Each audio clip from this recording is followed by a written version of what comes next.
Hi, welcome along everyone. Today going to look at bleed valves, these little things here.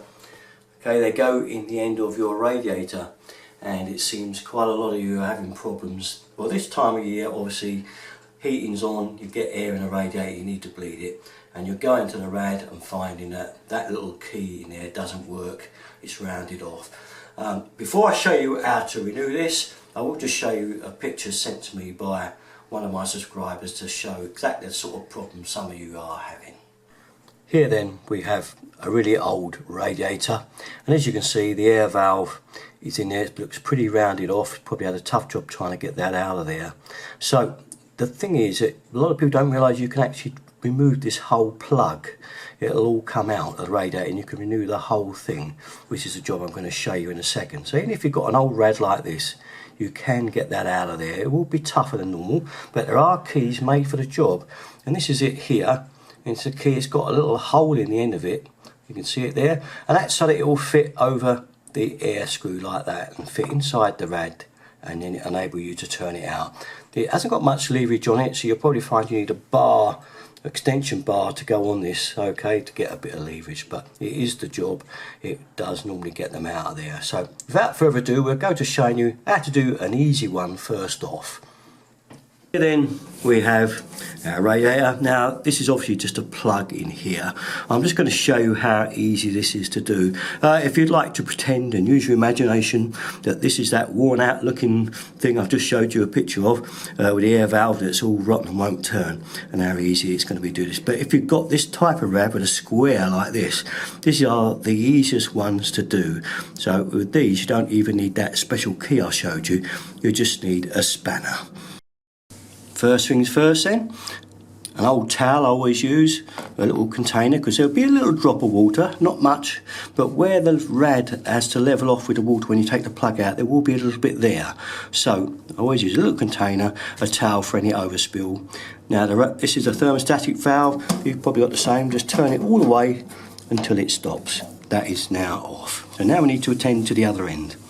What do you do if you haven't got a thermostatic rad valve? Well, if it's an ordinary turn one, just turn it all the way until it stops.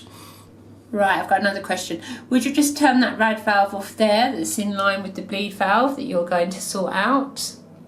No, we want that one and the other one off at the other end of the radiator, which is usually a lock shield valve type on the other end. If you come up to the other end of the radiator, you'll see the other valve. Now on my particular one I've got a turn valve, that's my preference because I don't like lock shields, but normally you have a lock shield valve. It may have a screw in the top which you'll have to undo first, but pull the cap off. Once it's off, we're ready to go turn this off. So we've got to turn this one off as well. All you've got to do is memorise the amount of turns that it goes off, and remember that you've got to turn it the same amount back on, because it's probably balanced the system. So it's usually not on a lot. Most one isn't for me, I know. There you go, I'm only not even quite half a turn. That's all it needs. This rad is now off. So by turning that off, you've stopped the water going to it, and that one is what's balancing it, so that allows a certain amount of water in, because it might be closer to the boiler or further away. That's it, I'm learning. You're getting it. As I was saying earlier on our pretend this is a broken drain off valve, this one is a plug type that's kind of external, makes it very, very easy to do. So if you've got steel rads, which this one is, they're usually of this type, which means it's very, very easy, because it's just a small spanner on there. I've adjusted it up and just give it a turn. They come out very, very easy, these ones. Makes life an absolute doddle to do. And we'll get him out. Yeah, it's got a little washer in there. Once we break the seal out, you should start to get a little bit of water coming out now. Can you see it? Running down the rad, we just got to let that come out and equalise a little bit. And then once it's out enough, we'll change the plug over. That's why we want our little bowl underneath, because a little bit of water's got to level off to this height here in the radiator. That's a nifty tool you've got there, Al. Oh, this little spanner is one of those really cheapy things from a pound shop. Although it actually wasn't a pound, it was $4.95. Cheapskate, and I. Honey, you could spend more money in a pound shop than a pound. Yeah. Well, it's one of those almost a pound shops. So as I undo that now, you'll see that level out of there now. See the water levelling out? That's what's in the rad, and it's levelling off. Got to let that bit out, which is why we've got our container underneath to catch it. let that lot come out, and then we'll be ready to put our plug in. There you are, it's levelled off finally. Just see the last bit of water coming out through there now. So we're ready to put our new valve in. And as you can see, there it is. It always comes usually with a rubber washer like so. That one's a little bit dodgy there. Let's pull that odd bit off. If there's any bits like that, take it off. So we've got a rubber washer. If not, use a bit of PTFE tape around it if there isn't a rubber washer on there, okay? Otherwise, it's ready to go straight in. Just line it up, get it in. Doesn't need to be too tight, these. We've got a nice rubber seal washer on there. I mean, I'm going to have to put this back when I'm finished. I've obviously already got a bleed valve on the other end. But, I've got one of those automatic ones actually that auto do it. I've got a video on those ones. Okay, now there we are, job done. Before we go to our valves, I should say, make sure this is off first, okay? Make sure the little air screw is off, otherwise you'll turn it on and it will start bleeding up and coming straight out. So before we turn it on, it's got to be off. How do you know it's off? It just stops, you can't do it anymore. So towards you? Yeah, it's towards me in this instance. Clockwise? Clockwise, anti-clockwise on, clockwise off. Right, and that'll stop it all pouring out. First back on is our lock shield again. Spanner, back on. I know this was only sort of kind of half a turn, so it wasn't a lot. It's around about there somewhere. That's it. I'm going to put this back on. I've got a turn cap on mine just because I don't like lock shields messing about with screws and things. That's that one. On with our thermostatic end. I always have it up full because it's a bathroom one. I like as much heat in here as possible. Before I bleed the radiator, just one thing concerning radiator keys, okay? This salt, cheap and nasty, usually burr over, can cause even more problems with the end of the bleed valve if it's, you know, a natty horrible one. Always get a good quality brass key, okay, that's good made well, not from a pound shop. Okay, you've got to get a plumbing shop one that's good quality, and then you find you won't round off those heads of those bleed nipples. That's quite an important one, I think. And now with that, we're going to just bleed this radiator. So here we go. You just use a bit of tissue or something like that to bleed it with. Open it up and it's there straight away. See the flow?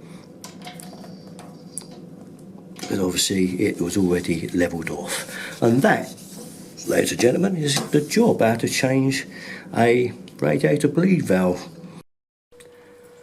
Now obviously if you have a combi boiler, do go and check the pressure. It shouldn't really have lost barely anything, but do just check and make sure, because if your pressure is very close to the knuckle, so to speak, it might just be enough to stop it working. So if you have lost a little bit of pressure, just top that back up first. And what should it read? Between 1.2 and 1.5 bars. About where that gauge is now. Ah, good. So now you're saying, what if I can't undo this? Or what if this isn't the type of rad I've got, it's an old type and that valve screws straight into the radiator without one of these? What do I do then? Yeah, that's the really tricky part, isn't it? Well, you can try and get that nipple out. If it comes out, it will help, because you may find if you buy one of those little nipple valves I've showed you from the plumber shop, the thread just might be the same and it might fit back in there. You might be lucky. It's worth trying.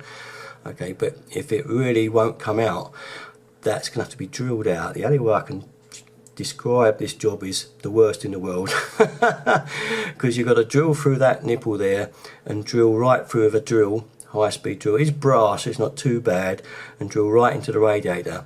But you're going to find, even if you've got the nipple, it may well be then too big a hole, the thread's too big. You've ruined the thread drilling it through. So the only thing to do then is a tap and die set, and tap a hole through there and thread it with a tap and die and use a bolt. People say use a bolt, but yeah, use a bolt for that thread. And all you've got to do is wind some PTFE tape around the bolt thread and then screw it back in where that nipple was. And that's the only way I've ever been able to do it and find an answer to it. Obviously every time you unscrew it and put it back in, the PTFE tape might well want replacing a bit, but it would take a good few turns before it wanted replacing. And as you know how to turn it off and isolate it now, you can do that. At the end of the day, there's not many other ways to cure this problem. You can spray WD on there, WD-40, it might help as well, get it out. But if you can get that nipple out, that's half the thing done.